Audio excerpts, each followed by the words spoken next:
ওদিকে প্যান্টের ভেতর বাড়াটা ঠাটিয়ে উঠছিল। মনে মনে ভাবলাম কাকিমাকে বলে দিই, কাকিমা আপনাকে ভালোবাসি, একটা চুমু খেতে চাই, কিন্তু ভিতর একটা ভয়ও কাজ করছিল। যদি কাকিমা রেগে যায়, সবাইকে বলে দেয়, কি হবে তখন? হঠাৎ করে কাকিমা আমায় জিজ্ঞাসা করলেন, কিছু খাব কিনা? আমি বললাম, না না কাকিমা, ঠিক আছে, কিছু লাগবে না। কাকিমা আবার শুয়ে পড়ল।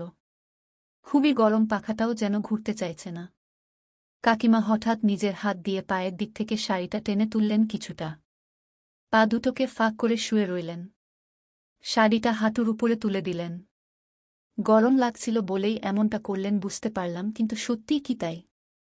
গরম লাগছে বলেই কি শাড়িটা তুললেন, নাকি আমায় দেখানোর জন্য? মনে মনে একটা ইচ্ছা হতে লাগল যে শাড়ির ভেতর দিয়ে দেখি কাকিমার গুদটা। আমি একবার কাকিমার দিকে মুখ ফিরিয়ে তাকালাম, দেখলাম কাকিমা চোখ বন্ধ, একটা হাত মাথার উপরে দিয়ে। হয়তো ঘুমোচ্ছেন, হয়তো বা জেগে আছেন, দেখতে চাইছেন আমি কি করি। আমিও সাহসের অভাবে বেশি কিছু করতে পারছিলাম না, কিন্তু আমি এইভাবেও থাকতে পারছিলাম না। আমি আস্তে আস্তে কাকিমার দুপায়ের মাঝখানে ঝুঁকে গেলাম। দেখার চেষ্টা করছিলাম ভেতরে কি পরেছেন। কাকিমা শাড়ির নিচে একটা নস্যি কালারের শাড়ি পরেছেন।